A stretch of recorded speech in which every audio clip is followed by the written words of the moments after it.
Israel F-35 airstrikes are world first test of the Mighty One. Israel has become the first country in the world to launch operational airstrikes using the F-35 stealth fighter jet, an Israeli Air Force commander has claimed.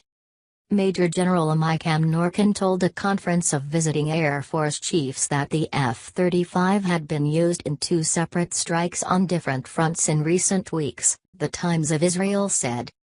Israel is one of the major buyers of the American-made Lockheed Martin F-35 Lightning II multirole fighter. Israel received its first fifth-generation warplanes in 2016, and they were declared operational in 2017. Though the US, UK and a number of other nations are currently using the platform, none have so far launched combat airstrikes with the fighter. The other aircraft are already operational and flying missions. We are the first in the world to carry out operational strikes with the F-35, Norkin told the Air Force officials, using the Israeli name for the jet, which means Mighty One in Hebrew.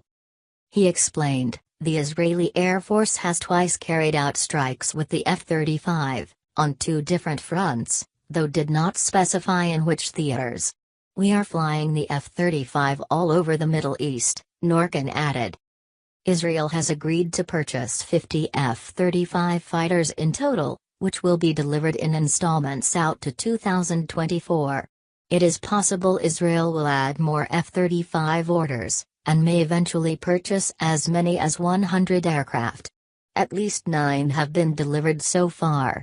American F-35s are currently in their final year of the development phase. Combat testing will begin in September, and full-scale production rollout could begin by the end of 2019.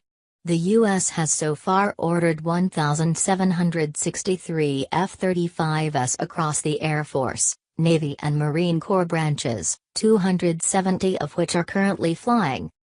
Israel has recently conducted airstrikes against Iranian targets in Syria and militant positions in the Gaza Strip.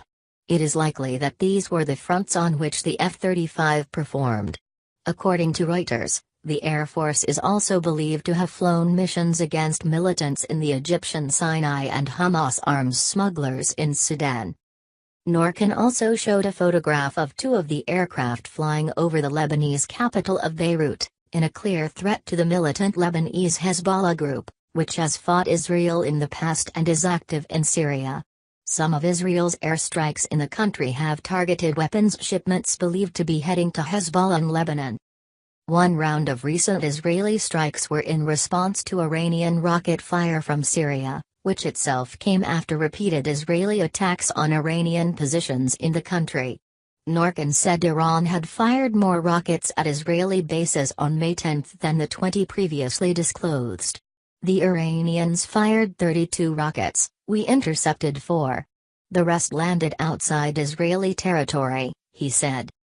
The Israeli Air Force then hit dozens of targets across the country, in the most extensive Israeli attacks on Syria for several decades. Norkin said that although Syrian defenses fired 100 missiles at the attacking planes, none found their target. In the Gaza Strip, tensions between Israel and the Palestinians have been high as tens of thousands took part in large-scale right-to-return protests. Israel claims Hamas and other Islamist groups were using the demonstrations as cover to infiltrate Israel and launch new attacks. As such, the Israeli Defense Forces have targeted Hamas outposts and tunnels.